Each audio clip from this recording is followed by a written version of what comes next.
Bismillahirrahmanirrahim. Assalamualaikum warahmatullahi wabarakatuh. Alhamdulillahilladzi hadana li hadza wa ma kunna linahtadiya laula an hadanallah. Asyhadu an la ilaha illallah wahdahu la syarikalah wa asyhadu anna Muhammadan abduhu wa rasuluh. Alladzi la nabiyya wa rasula ba'da ila yaumil qiyamah. Ayuhat tullab, ayuhal mujahidun, ayuhas salihun. Hayya nabda dirasatuna al-yaum bidu'ai talabul ilmi. Irfa'u aydiyakum. Bismillahirrahmanirrahim. Rabbi zidni ilman warzuqni fahman. Ya Allah, tambahkanlah kepadaku ilmu dan rizkikanlah kepadaku pemahaman yang baik. Allahumma arinal haqqa haqqan warzuqna tiba'ah wa arinal batila batilan warzuqna ijtinaba. Amin. Ayuhatullah, para santri sekalian yang dirahmati Allah Subhanahu wa taala, kita bersyukur dan memuji kepada Allah Subhanahu wa taala. Dialah Allah, zat yang maha terpuji, dan hanyalah Allah yang layak untuk dipuji.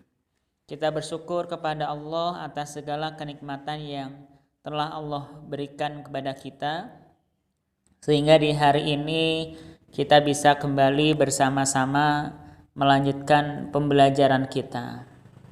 Yang kedua, sholawat dan salam semoga senantiasa tercurah kepada baginda Nabi kita Muhammad sallallahu alaihi wasallam.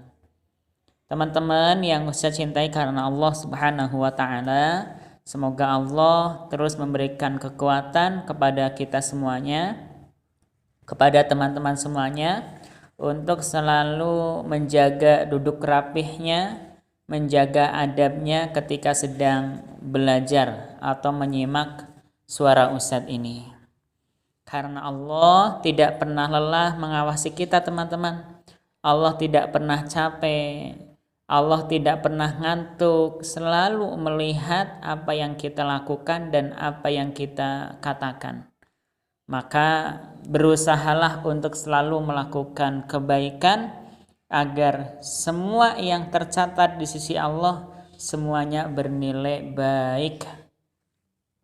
Nah, teman-teman yang dirahmati Allah, di hari ini alhamdulillah setelah kemarin teman-teman mempelajari tema tentang isti'adah, lalu diakhiri pada hari kemarin, hari Senin, dengan ujian tema, maka terlebih dahulu semoga materi-materi berkaitan dengan tadabbur kalimat isti'adah teman-teman hafal, teman-teman pahami, lalu yang berikutnya adalah amalkan, dan yang keempatnya adalah kita mendakwahkan kepada orang lain.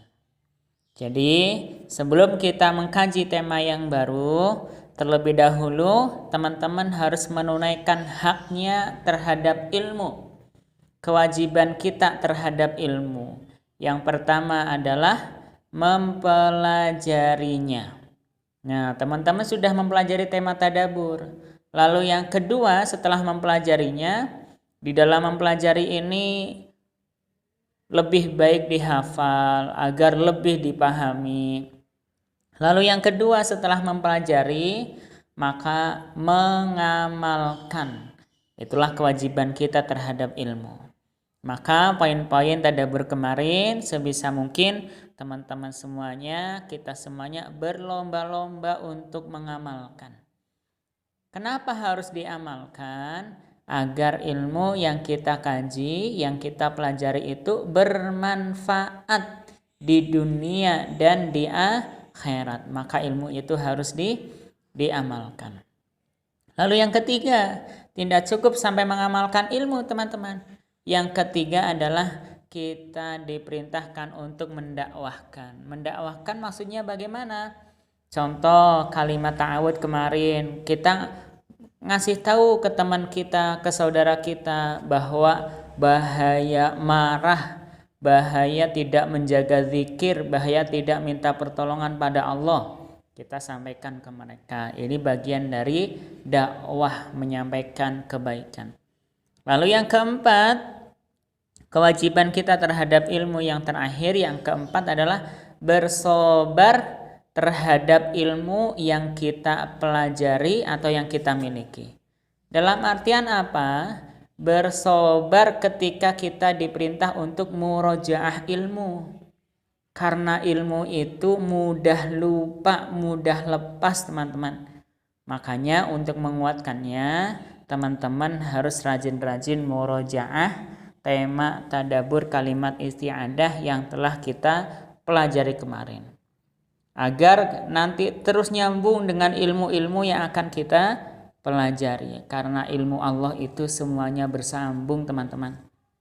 Sehingga jangan sampai begitu kita sudah lewat mempelajari kalimat isti'adah, akhirnya kalimat tersebut tadabburnya dilupakan. Maka jangan sampai demikian. Dan yang kedua, sebagai nasihat dari Ustadz sebelum masuk ke tema yang baru, selain kewajiban kita terhadap ilmu, maka yang kedua yang ingin Ustadz sampaikan adalah bahwa semakin bertambah ilmu harus semakin bertambah takut pula kepada Allah. Semakin bertambah ilmu harus semakin taat kepada Allah, kepada Rasul, kepada Umi dan Abi teman-teman di rumah.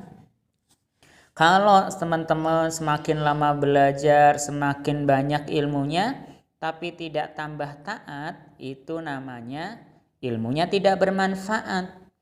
Bagaimana kalau ilmunya sudah tidak bermanfaat? Justru ilmunya tersebut akan jadi wasilah orang tersebut dibinasakan oleh Allah Subhanahu wa taala. Na'udzubillah. Maka mari teman-teman, semakin bertambah ilmu harus semakin bertambah takut kepada Allah Subhanahu wa taala. Nah, teman-teman, kita hari ini akan memasuki tema tadabbur kalimat bismillah. Setelah kalimat isti'adah, kita akan mentadabburi kalimat bismillah. Namun sebelum kita membahas kalimat bismillah ini, silahkan teman-teman murojaah terjemah perlafadz di tadabbur kalimat isti'adah kemarin. Meliputi ada 3 kalimat isti'adah. Lalu yang berikutnya ada surat Muhammad ayat yang ke-24. Yang berikutnya lagi ada surat An-Nahl ayat yang ke-98. Dan yang berikutnya lagi adalah doa ketika memasuki tempat yang baru. A'udzu bikalimatillahi tammati min syarri ma khalaq. Itu teman-teman silahkan murojaah perlafadz terlebih dahulu. Setelah itu selesai, mari teman-teman simak materi berikutnya berkaitan dengan tadabbur kalimat bismillah. Pada kalimat bismillah ini kita akan mempelajari dan menerjemahkan hadis Nabi Shallallahu alaihi wasallam yang diriwayatkan oleh Imam Abu Dawud dari Abu Hurairah radhiyallahu anhu. Teman-teman ikuti Ustadz ya. Ya.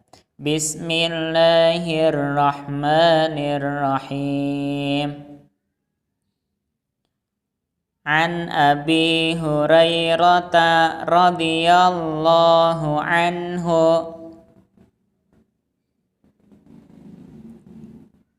qala Rasulullah sallallahu alaihi wasallam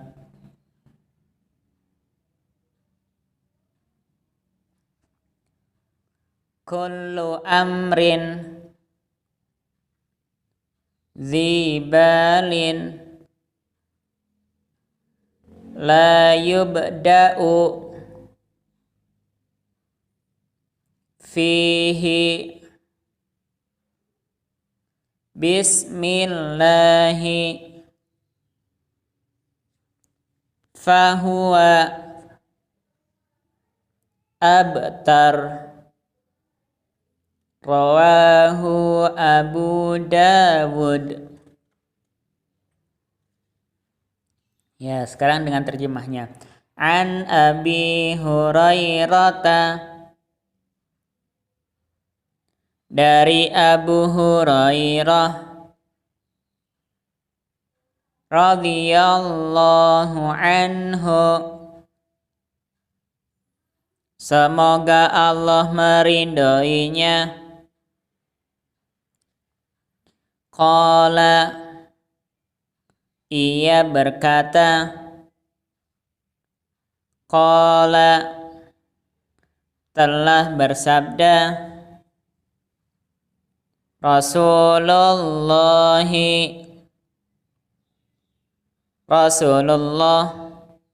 sallallahu alaihi wasallam, kullu amrin, setiap urusan, dzibalin, yang baik, la yubda'u, tidak diawali, fihi, di dalamnya, bismillahi, dengan membaca bismillah, fahuwa, maka urusan tersebut, abtar, rusak. Rawahu Abu Dawud. Hadis riwayat Imam Abu Dawud. Ya, selanjutnya kita terjemahkan langsung ke isi hadisnya. Teman-teman ikuti Ustaz ya. Kullu amrin, setiap urusan, dzibalin, yang baik, la yubda'u, tidak diawali, fihi, di dalamnya, bismillahi, dengan membaca bismillah, fahuwa, maka urusan tersebut, abtar, rusak. Ya, baik. Teman-teman yang Ustaz cintai karena Allah, kita akan mulai mempelajari tentang tadabbur kalimat bismillah. Diawali dari huruf ba ya. Bismillah tersebut diawali oleh huruf ba. Maka poin pertama yang harus kita ketahui dari tadabbur kalimat bismillah ini adalah bahwa barang siapa yang melakukan segala kebaikan dengan membaca bismillah, maka sungguh dia adalah salah satu bukti, salah satu tanda bahwa orang tersebut melakukannya karena Allah Subhanahu wa ta'ala. Inilah bukti kalau kita melakukan kebaikan lalu kita mengawalinya dengan mengucapkan bismillahirrahmanirrahim, maka itu bukti bahwa kita mengawalinya melakukan kebaikan tersebut karena Allah. Dan hadis ini teman-teman berisi ancaman dari Rasulullah Shallallahu Alaihi Wasallam.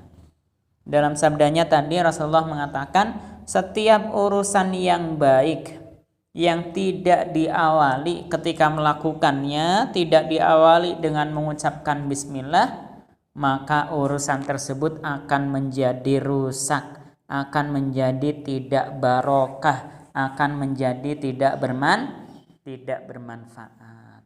Itulah poin pertama yang harus kita dapatkan, bahwa ketika kita melakukan kebaikan lalu kita mengawalinya dengan bismillah, itu adalah salah satu tanda bahwa kita melakukan kebaikan tersebut karena Allah. Lalu apa balasan dari Allah apabila seseorang sudah melakukan kebaikan semata-mata karena Allah? Sekaligus ini poin kedua yang harus kita ketahui dari tadabbur bismillah ini, bahwa barang siapa yang mengawali melakukan kebaikan dengan menyebut nama Allah, maka Allah akan mengirimkan bantuan. Allah akan membantu melaksanakan kebaikan tersebut. Sebagaimana para ulama mengatakan bahwa huruf ba pada kalimat bismi itu adalah maknanya huruf untuk minta bantuan atau pertolongan. Maka siapapun di antara teman-teman, di antara kita yang mengawali semua aktivitasnya dengan membaca bismillah terlebih dahulu, sungguh ia telah meminta bantuan dan pertolongan kepada Allah, Zat yang kita ibadahi, yang memiliki hak untuk memerintah dan melarang, dengan berharap limpahan keberkahan dari Yang Maha Rahman dan Maha Rahim. Nah, maka poin kedua yang kita dapatkan dari tadabbur ini adalah barang siapa yang mengucapkan kalimat bismillah, maka sungguh itu adalah kalimat permintaan tolong kepada Allah Subhanahu wa ta'ala, agar Allah membantu mengurusi setiap urusan kita. Bayangkan teman-teman, kira-kira bisa tidak kalau kita melakukan kebaikan tapi tanpa campur tangan Allah, tanpa bantuan dari Allah? Tidak bisa teman-teman, sama sekali tidak bisa. Nabi pernah menyebutkan dalam sebuah hadis kepada Abdullah bin Umar, bahwa mohon maaf kepada Abdullah bin Abbas, Nabi menyebutkan, ya Abdullah bin Abbas, wahai Abdullah bin Abbas, seandainya seluruh makhluk yang ada di dunia ini berkumpul untuk memberikan manfaat, memberikan kebaikan kepadamu, namun Allah tidak mengizinkan, maka niscaya tidak akan terjadi. Begitu juga sebaliknya, kalau seluruh makhluk di dunia ini berkumpul untuk memberikan keburukan, untuk mencelakakanmu, namun Allah tidak menghendaki, maka tidak akan terjadi. Maka sesungguhnya teman-teman, kalau kita melakukan satu kebaikan, melakukan urusan, tapi tidak menyebut nama Allah Subhanahu wa ta'ala, maka sesungguhnya kita sedang menyiapkan urusan tersebut gagal, alias urusan tersebut tidak berhasil.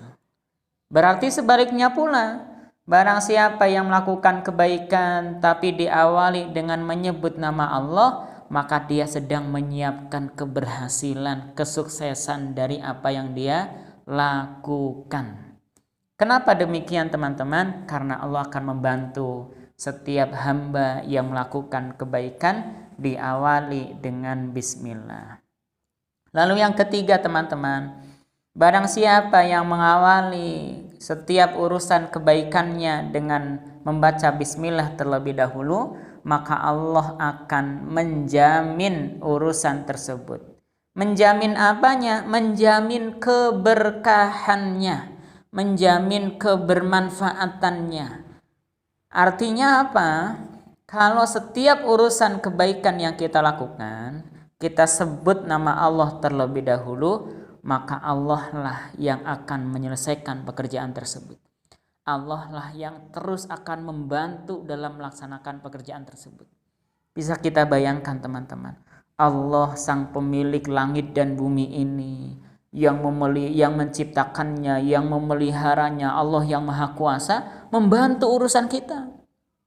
Kita ini makhluk yang sangat kecil teman-teman, dibanding langit, dibanding bumi, dibanding matahari, dibanding planet-planet yang lain. Kita ini makhluk yang sangat kecil, maka mudah bagi Allah untuk membantu mengurusi urusan hambanya. Tinggal tugas kita, kalau urusan kita ingin dimudahkan, adalah kita minta pertolongan kepada Allah. Mau minum, ucapkan bismillah.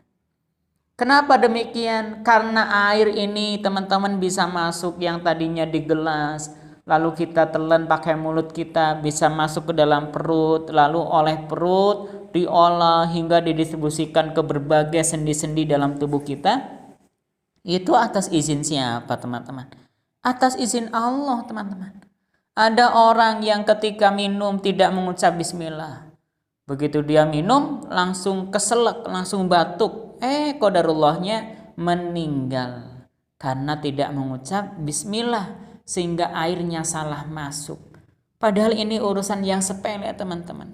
Maka bukti bahwa urusan sekecil apapun itu butuh pertolongan dari Allah Subhanahu wa ta'ala. Apalagi urusan-urusan yang besar seperti ketika teman-teman belajar. Agar belajarnya dimudahkan oleh Allah, kita mudah untuk dipahamkan. Maka sebelum belajar kita harus selalu minta pertolongan, membaca bismillah kepada Allah Subhanahu wa ta'ala. Begitu juga dengan urusan-urusan yang lain. Karena janji Allah, siapapun yang mengawali setiap kebaikan dengan bismillah, maka Allah akan jamin urusan tersebut menjadi urusan yang berkah, yang bermanfaat. Silahkan teman-teman semuanya, kita mengamalkan ilmu yang baru saja kita pelajari, agar kita mengawali setiap kebaikan kita dengan menyebut nama Allah. Minimalnya bismillah. Ucapkan bismillah dalam setiap kebaikan. Iman yang harus kita tumbuhkan dari tadabbur kalimat isti'adah ini adalah iman kepada Allah, bahwa Allah maha memudahkan, membantu urusan hambanya teman-teman. Bahkan dalam sebuah ayatnya Allah mengatakan, innallaha la yadhlimu mithqala dzarrah. Sesungguhnya Allah tidak pernah menzalimi, mensakiti, menyulitkan hambanya walaupun hanya seberat biji zarrah. Allah itu selalu memudahkan. Allah itu selalu kasih sayangnya kepada kita semuanya teman-teman. Maka tugas kita adalah terus taat kepada Allah agar kita terus mendapatkan kemudahan, limpahan kasih sayang dari Allah Subhanahu wa ta'ala. Lalu yang kedua, amal yang harus kita lakukan adalah harus selalu mengawali setiap kebaikan yang kita lakukan dengan membaca bismillah, agar Allah membantu urusan kita, agar Allah memberkahi urusan kita, dan agar Allah menjamin urusan kita semuanya. Demikian teman-teman yang bisa kita sama-sama pelajari di kesempatan hari ini. Sebelum Ustadz akhiri, untuk materi murafaqat pada pertemuan hari ini adalah menulis ya. Jadwalnya menulis, maka silahkan teman-teman menulis terjemah dari Quran surat Al-Ikhlas ya. Karena surat tersebut adalah salah satu surat yang berisi tentang penekanan iman kepada Allah Subhanahu wa ta'ala. Teman-teman tulis terjemahnya dari ayat 1 sampai ayat terakhir. Begitu teman-teman. Wa'alafu minkum wallahu a'lam bishawab. Hayya nakhtatim dirasatuna al-yaum bidu'ai kafaratul majlis. Irfa'u aydiyakum. Astaghfirullah, astaghfirullah, astaghfirullah. Alhamdulillahi rabbil alamin. Subhanaka Allahumma wa bihamdika asyhadu an la ilaha illa anta astaghfiruka wa atubu ilaik. Wal afu minkum. Wassalamualaikum warahmatullahi wabarakatuh.